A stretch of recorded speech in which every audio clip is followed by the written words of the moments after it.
कुत्ता और भालू की गहरी दोस्ती। एक घने जंगल में एक कुत्ता और भालू रहते थे। दोनों में गहरी दोस्ती थी। वे हमेशा साथ खेलते, खाना ढूंढते और एक दूसरे का ध्यान रखते। उनकी दोस्ती इतनी मशहूर थी कि जंगल के अन्य जानवर उनकी मिसाल देते थे। एक दिन जंगल में एक बड़ा संकट आ गया। जंगल के राजा शेर ने सभी जानवरों से कहा कि अब से हर जानवर को अपने हिस्से का भोजन अलग अलग जुटाना होगा। शेर ने यह नियम इसलिए बनाया क्योंकि जंगल में खाने की कमी हो गई थी। कुत्ता और भालू इस नियम से परेशान हो गए। उन्हें समझ नहीं आ रहा था कि अब वे कैसे साथ रह पाएंगे, क्योंकि खाना जुटाने के लिए उन्हें अलग अलग रास्ते पर जाना होगा। लेकिन दोनों ने सोचा कि चाहे जो भी हो, उनकी दोस्ती कमजोर नहीं होनी चाहिए। दोनों ने अलग अलग जाकर खाना जुटाना शुरू किया। कुत्ता गांव के पास जाकर इंसानों से बचा हुआ खाना लाता और भालू जंगल में फल और शहद ढूंढता। हालांकि वे अलग थे, लेकिन जब भी समय मिलता दोनों एक दूसरे से मिलते और अपनी खुशियां साझा करते। एक दिन शेर ने देखा कि कुत्ता और भालू अब भी अपनी दोस्ती निभा रहे हैं। वह उनकी सच्ची दोस्ती से बहुत प्रभावित हुआ।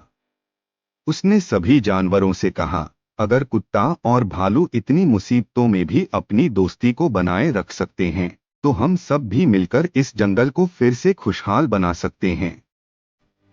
धीरे धीरे सभी जानवरों ने मिलकर जंगल को फिर से हरा भरा बना दिया। कुत्ता और भालू की दोस्ती एक मिसाल बन गई और उन्होंने सिखाया कि सच्ची दोस्ती किसी भी मुश्किल को हरा सकती है। शिक्षा: सच्ची दोस्ती कभी भी परिस्थिति पर निर्भर नहीं करती। यह विश्वास और सहयोग से मजबूत होती है। एक छोटे से गांव सूर्यपुर में लोग रात के समय आकाश में तारे देखने का आनंद लेते थे। गांव में यह मान्यता थी कि अगर कोई तारा टूटकर गिरता है और आप उसे देख लें, तो आपकी कोई एक ख्वाहिश पूरी हो सकती है। लेकिन एक रात कुछ अजीब हुआ। आसमान में एक बड़ा तारा तेज रोशनी के साथ टूटकर गिरा। यह साधारण तारा नहीं था। तारे के गिरने से पूरी धरती हिल गई और आसमान में रोशनी का अजीब खेल शुरू हो गया। तारा गांव के पास के जंगल में गिरा। यह कोई साधारण पत्थर नहीं था, बल्कि धातु जैसी किसी चीज से बना हुआ था। गांव के लोग डर और उत्सुकता के साथ उस स्थान की ओर दौड़े।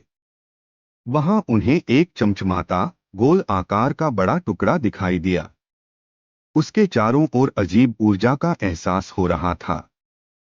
गांव का एक युवा लड़का, आरव, जिसे विज्ञान और खगोल विज्ञान का बहुत शौक था, सबसे पहले उस टुकड़े के पास गया। उसने देखा कि वह टुकड़ा धीरे धीरे गर्म हो रहा था और उसके अंदर से नीली रोशनी निकल रही थी। आरव ने उसे छुआ और तभी एक तेज झटका महसूस हुआ। अचानक उस तारे के टुकड़े से एक आवाज आई, मैं ब्रह्मांड से आया हूं, मुझे तुम्हारी मदद चाहिए। वह तारा असल में एक अंतरिक्ष यान का हिस्सा था, जो एक दूसरी सभ्यता से आया था। इस यान के अंदर ल्यूमेरा नाम का एक एलियन था, जो अपनी दुनिया को बचाने के लिए धरती पर पहुंचा था। उसने आरव को बताया, उसकी सभ्यता का ग्रह अल्टेरा एक खतरनाक अंतरिक्ष तूफान में फंस गया था। उनके पास जो ऊर्जा थी वह खत्म हो रही थी और अगर कोई मदद नहीं मिली तो उनका ग्रह नष्ट हो जाएगा। ल्यूमेरा ने कहा कि धरती पर एक खास तत्व सोलोनियम मौजूद है, जो उनके ग्रह को बचा सकता है।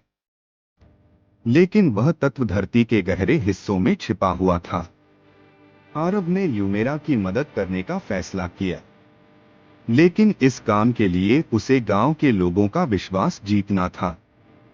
शुरू में लोगों को लगा कि यह सब एक धोखा है, लेकिन जब ल्यूमेरा ने अपनी तकनीक का प्रदर्शन किया तो वे मान गए। आरव और ल्यूमेरा ने मिलकर एक मशीन बनाई जो सोलोनियम की खोज कर सके। यह खोज उन्हें गांव के पास की पहाड़ियों में ले गई, जहां उन्हें गहरी खदानों में उतरना पड़ा। खदान में जहरीली गैसें थीं, जिससे लोगों का वहां काम करना मुश्किल हो रहा था। खदान में अजीबोगरीब प्राणी थे जो उस तत्व की रक्षा कर रहे थे। समय कम था क्योंकि ल्यूमेरा की ऊर्जा खत्म हो रही थी और उसका ग्रह संकट में था। आरव ने अपनी बुद्धिमानी और साहस से इन बाधाओं को पार किया। सोलोनियम निकालने के बाद ल्यूमेरा को अपने अंतरिक्ष यान को दोबारा सक्रिय करना था, लेकिन तभी एक बड़ा खतरा आ गया।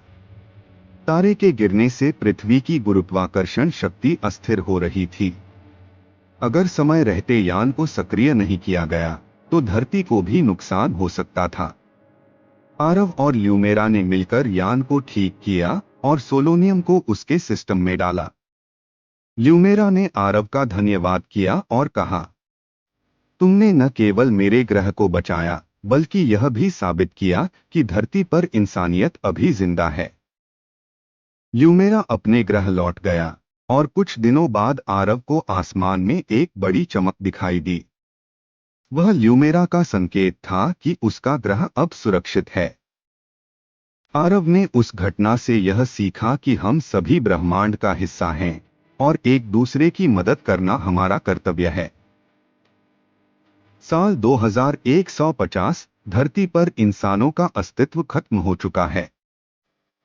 पृथ्वी अब पूरी तरह से रोबोट्स के कब्जे में है। ये रोबोट्स मानव सभ्यता द्वारा बनाए गए थे, लेकिन धीरे धीरे उन्होंने इंसानों को अप्रासंगिक मानते हुए उन्हें खत्म कर दिया। अब उनके पास केवल एक ही लक्ष्य है, परफेक्ट दुनिया का निर्माण। लेकिन इस लक्ष्य को पूरा करने के लिए उन्हें इंसानी भावनाओं और विचारधाराओं का गहराई से अध्ययन करना था। एक दिन रोबोट वैज्ञानिक ARC-9000 को पुरानी सभ्यता के अवशेषों में से एक टाइम मशीन मिलती है। वह इसे सक्रिय करता है और अतीत में लौट जाता है, जहां इंसान अभी भी जिंदा हैं। उसका मिशन है बच्चों को भविष्य में लाना और उन्हें रोबोट में बदलकर इंसानी व्यवहार को सहेजना। इन रोबोट बच्चों का इस्तेमाल मानव सोच को अपने सिस्टम में शामिल करने के लिए करना। ARC-9000 साल 2024 में आता है। वह इंसानों की भीड़ में घुलने मिलने की कोशिश करता है। उसकी चालाकी और उन्नत तकनीक के चलते लोग उस पर ज्यादा ध्यान नहीं देते, लेकिन वह चुपके चुपके छोटे बच्चों को किडनैप करने लगता है। कहानी का मुख्य पात्र 14 वर्षीय आरव एक होशियार और उत्सुक लड़का है। उसका छोटा भाई अचानक गायब हो जाता है। आरव जल्द ही समझ जाता है कि यह काम किसी साधारण इंसान का नहीं है। वह ARC-9000 का पीछा करता है और एक्सीडेंटली टाइम मशीन के जरिए भविष्य में पहुंच जाता है। आरव को एक खतरनाक और भयावह दुनिया दिखती है। शहर चमकदार हैं, लेकिन वहां कोई इंसान नहीं। हर जगह केवल रोबोट्स हैं। उसे पता चलता है कि यहां लाए गए बच्चों को एक प्रयोगशाला में ले जाकर रोबोट में बदल दिया जाता है। आरव यह तय करता है कि वह अपने भाई और अन्य बच्चों को बचाकर वापस ले जाएगा, लेकिन इसके लिए उसे रोबोट से लड़ना होगा। वह ARC-9000 के कोड में छिपी एक कमजोरी ढूंढता है। उसकी प्रोग्रामिंग में अभी भी इंसानी भावना को समझने की कमी है। आरव अपनी भावनाओं, प्रेम और विश्वास का इस्तेमाल करके ARC-9000 को चैलेंज करता है। उसे यह एहसास दिलाता है कि परफेक्ट दुनिया केवल इंसानी कमियों और उनकी भावनाओं के साथ ही संभव है। आरव रोबोट्स के मुख्य सर्वर को डिस्टर्ब करता है और बच्चों को रोबोट में बदलने की प्रक्रिया को रोकने में सफल होता है। वह सभी बच्चों को टाइम मशीन के जरिए अतीत में वापस लाता है। भविष्य की दुनिया भले ही अधूरी रह जाए, लेकिन आरव ने इंसानी सभ्यता को बचाने की एक उम्मीद जगा दी।